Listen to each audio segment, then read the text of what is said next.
The cat had touched the same ear 7 times in 4 days. Gwen was keeping track because the alternative was to stop keeping track, and she had learned during 14 years of living with Luna that the cat's consistency was usually about something. Luna was a 14-year-old brown tabby with a white chest and the temperament of someone who has made peace with the world and sees no reason to explain herself to it. She had lived through Gwen's 2 relocations, one difficult breakup, and the adoption of a second cat who she had tolerated with the patience of a creature who had done the math and determined that small grievances were not worth the energy. She was not demonstrative. She did not demand. She watched things. Baby Stellan was 8 weeks old. He had come into the world after a labor that Gwen's obstetrician had described as eventful, and he had spent 11 days in the NICU with a minor respiratory issue that had resolved cleanly before they brought him home. The pediatrician at the 2-week visit had used the word perfect. Gwen had written it in the notebook she kept for exactly this kind of reassurance. Luna's interest in Stellan was not what Gwen would have predicted. She had expected some variety of either complete indifference or excessive proximity, the 2 modes she had observed cats navigate newborn situations in. Luna had done neither. She had investigated Stellan once on his 2nd day home and then established a new behavior. She would approach him when he was awake and quiet, press her nose very lightly to the left side of his head near the ear, hold it there for a moment, and then sit back and look at him. She did this in the morning when Gwen was feeding him in the nursing chair. She did this in the afternoon when he was in the bouncer on the living room floor. She did it twice on Thursday. Gwen watched this without alarm. Luna had always been the kind of animal who noticed things. She assumed the cat was simply calibrating something, learning the smell of this new person, building whatever internal map cats build of their household members. By day 4, she mentioned it to her mother on the phone. Her mother said, "Cats know things."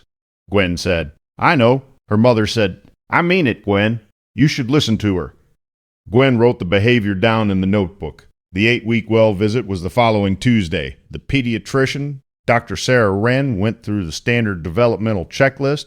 She checked Stellan's eyes, his reflexes, his hip rotation. She asked whether Gwen had noticed him responding to sounds. Gwen said yes, then stopped.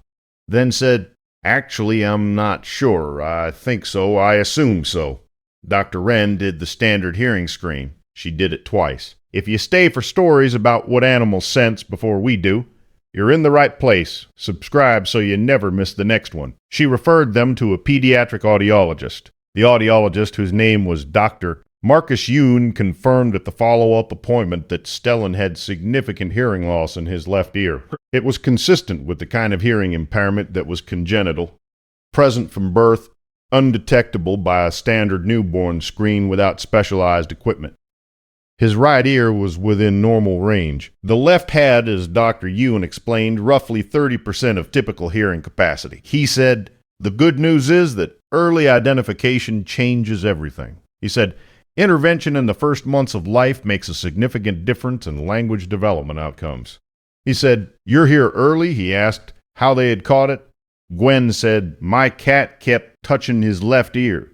Dr. Yoon did not say anything for a moment. Then he said, "I hear that more often than you'd think. Has your cat or dog ever focused on a specific part of your child that turned out to mean something? Tell us in the comments. These stories deserve to be heard. They began early intervention with a pediatric hearing specialist the following month.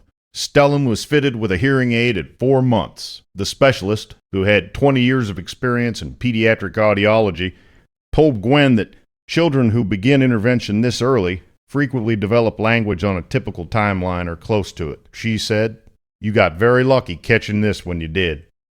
Gwen drove home with Stellan in the car seat and thought about what luck meant. She thought about 8 weeks of a 14-year-old cat sitting quietly and pressing her nose to the left side of a baby's head, not performing, not seeking attention, doing something that had no benefit to the cat and no explanation in the language of treats and comfort, an instinct reward that people usually use to explain animal behavior. She thought about her mother saying, "You should listen to her." Luna was on the windowsill when Gwen got home. She did not move to greet them. She watched them come through the door with the patient attention she had always used to watch the world. When Gwen set Stellan and the bouncer on the floor, Luna dropped down from the windowsill and walked over and pressed her nose lightly to the left side of his head.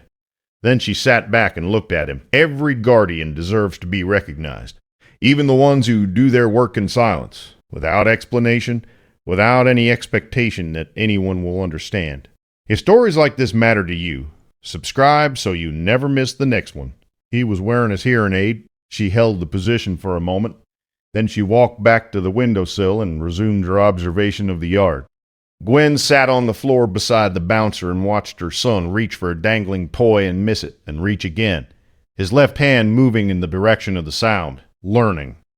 The next story at this channel involves a dog who spent 3 weeks at a doorway, and the thing no doctor's appointment had caught yet.